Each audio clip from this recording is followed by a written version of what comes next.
Nous avons en revanche un objectif, à travers les buts que j'ai présentés, c'est de faire en sorte que lorsque nous partirons, lorsque nous cesserons notre intervention, il y ait une sécurité au Mali, des autorités légitimes, un processus électoral et qu'il n'y ait plus de terroristes qui menacent l'intégrité du Mali.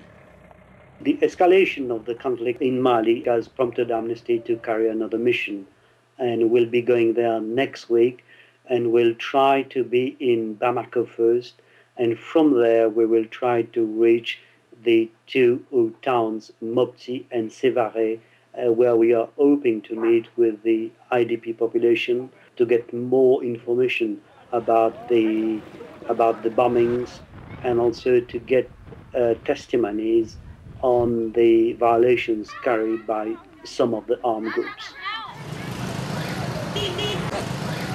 Amnesty, of course, doesn't take any position on the actions by France to come to aid to Mali, but in accordance with international humanitarian law and the rules of war, of course, civilians must be protected. Amnesty is calling for an immediate deployment of human rights monitors precisely because the risk to civilians is so great. And this isn't risk just posed by indiscriminate bombing, but Amnesty's documented over the course of fighting in northern Mali, sexual violence, rape of women and children, torture, arbitrary arrests, extrajudicial executions.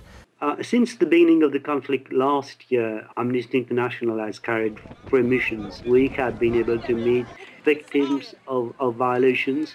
We have been able to document the implications of child soldiers in the conflict.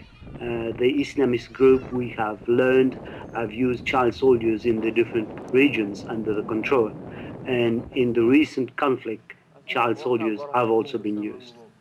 We have been receiving reports that some of them have been wounded and possibly killed in the conflict.